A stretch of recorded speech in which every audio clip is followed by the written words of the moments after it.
안녕하세요. 해달입니다. 지금 국제 정세와 한반도 정세가 긴급하게 서로 맞물려서 돌아가고 있습니다.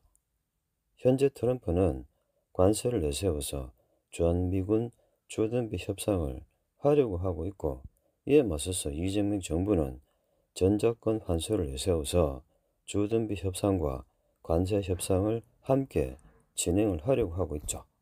사실 이것은 엄연히 우리 국민들을 속이기 위한 눈속임수에 불과하죠.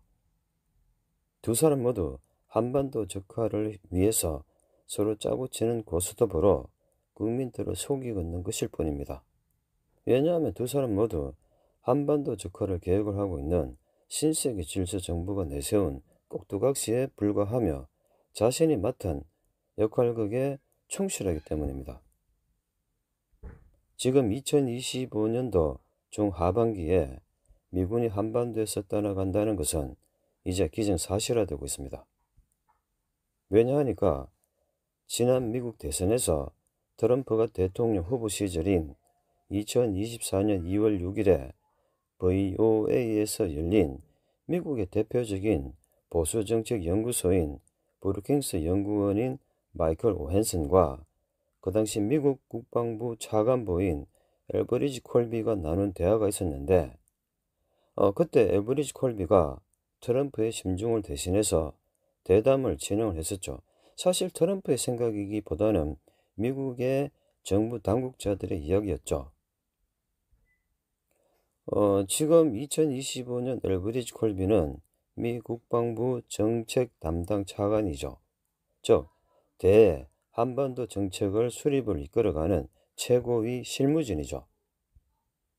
결국은 그때 내용의 주된 골자는 트럼프 당선 이후에 대한민국에서 주둔 미군을 철수를 시키고 그 대신 대한민국이 원한다면 핵무장을 시켜준다는 말로 진행이 되었었죠. 그런데 이제 그 말이 현실화되고 있습니다. 물론 미국이 말을 하고 있는 핵무장은 사실은 빈말이죠.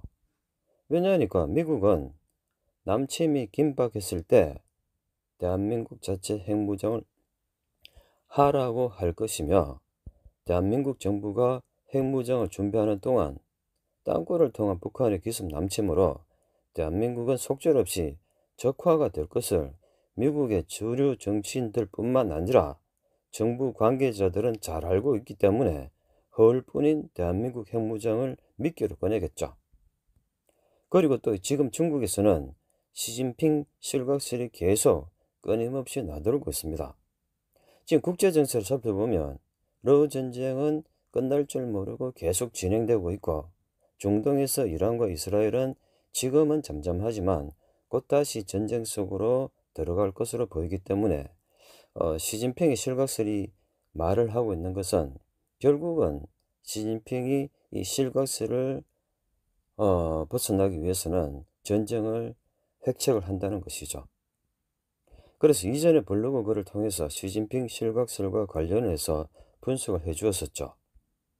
지금 실각 여부가 불투명한 시진핑 실각설이 계속 세상에서 돌아다니고 있다는 것이 뜻하는 것은 향후 시진핑이 실각이 된다는 것을 말을 하는 것이 아니라 시진핑이 실각이 되게 될 위험성에 처해 있기 때문에 중국에서는 이것을 회피하기 위해서 앞으로 국제정세에 어떤 영향을 미칠 일이 일어날 수 있다는 것을 말을 해주고 있죠.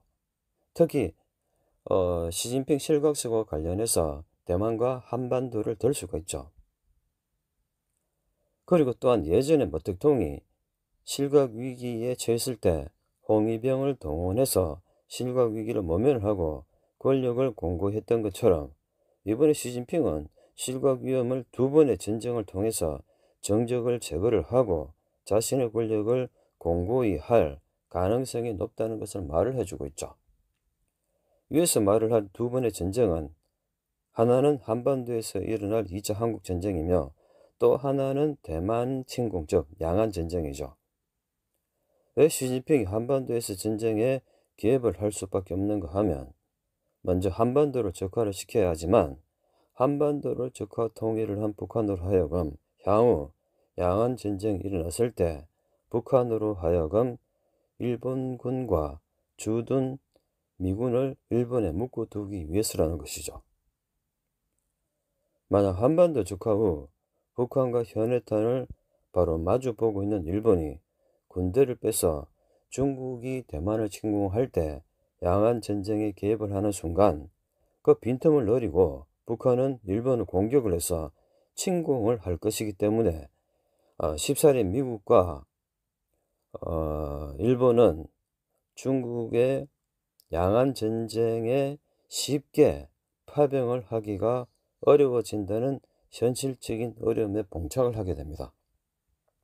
이러한 점을 그 누구보다도 더 잘 알고 있는 시진핑은 향후 북한이 한반도를 적화 통일을 한 후에 장기전을 치를 수 있는 대한민국의 경제력과 최첨단 군사력을 흡수를 해서 기회를 봐서 중국을 쳐서 만주를 빼앗을 것이라는 것을 잘 알고 있으면서도 시진핑은 자신의 권력 유지를 위해서 어쩔 수 없이 북한을 지원을 해서 한반도 적화를 이루게 할 것입니다.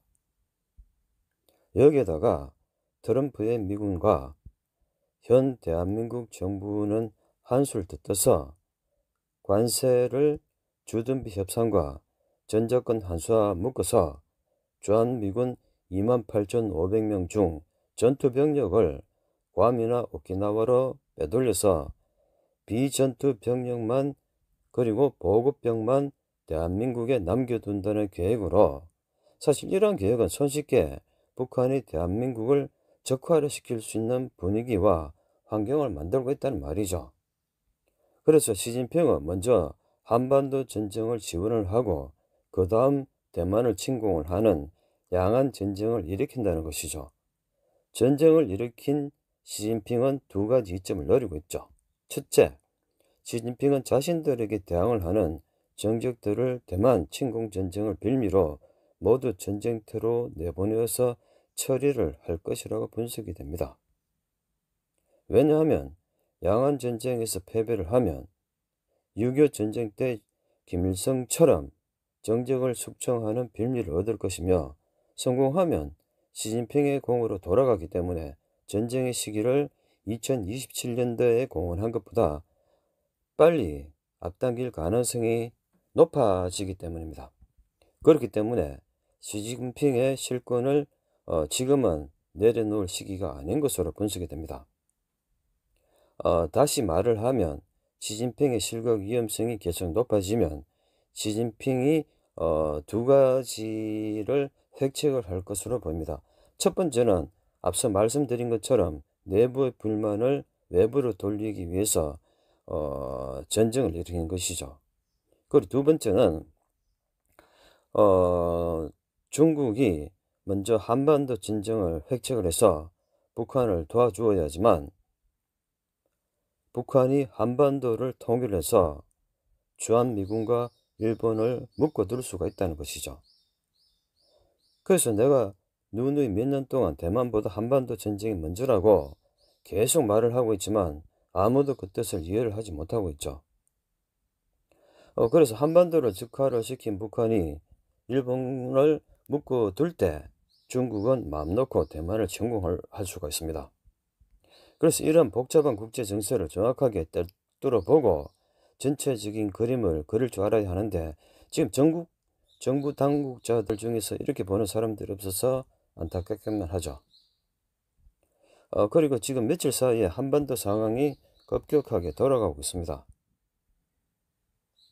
트럼프는 관세를 내세웠지만 실제적으로 그 숨은 뜻은 주한미군 철수이며 겉으로 내세운 주한미군 주둔비 협상과 이에 맞서는 이재명의 전작권 환수와 그리고 중국의 시진핑 실각설과 전쟁 핵책설과 함께 대한민국을 둘러싸고 있는 국제정세가 서로 긴박하게 맞물려 돌아가고 있으며 이상하게도 갑자기 며칠도 안 되는 사이에 이런 긴박한 소식들이 쏟아져 나오고 있죠.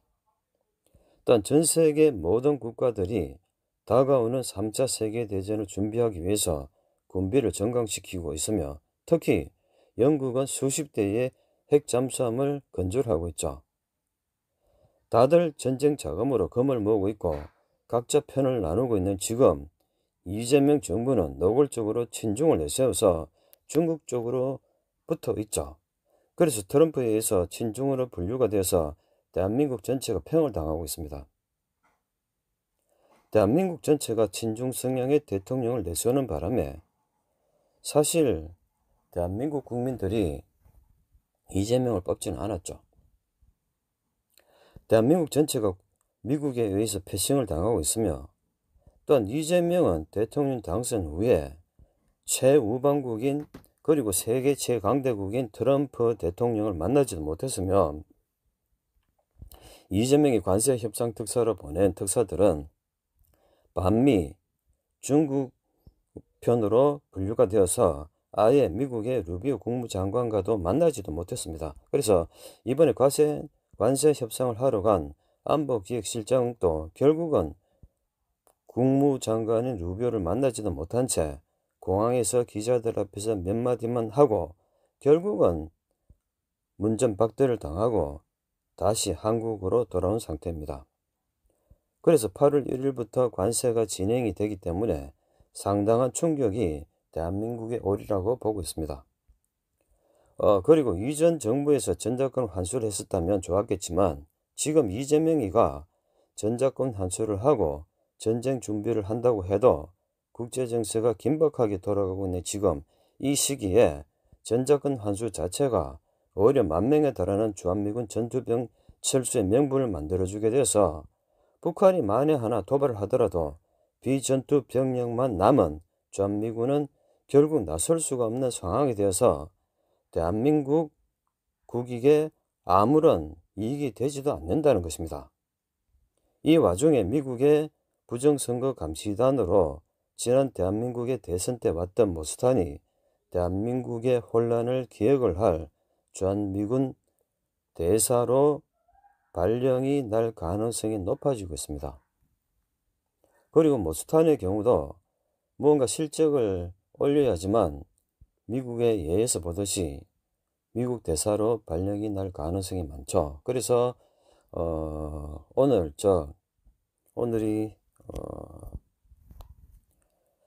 7월 12일이죠. 7월 12일 날 모스탄이 들어온다고 제가 알고 있는데 7월 12일인가 14일인가 그렇죠. 그래서 모스탄이 들어오면은 대한민국이 또다시 파란을 일으킬 것으로 보고 있습니다. 잔인한 8월이 다가오고 있습니다. 모두들 몸 조심하시기를 기원을 드립니다. 이 세상의 모든 것은 한편의 연극이며 연극에 빠져서 현실인지 연극인지도 모르는 관객 속으로 갑자기 불똥이 날아들 것입니다. 물론 업무론적인 측면에서 바라본 나의 분석이 그렇다는 말이기 때문에 맞는지 틀리는지 알 수가 없으며 현실적인 판단은 각자의 책임 하에 스스로 알아서 결정을 해야 합니다. 이상 해달하였습니다.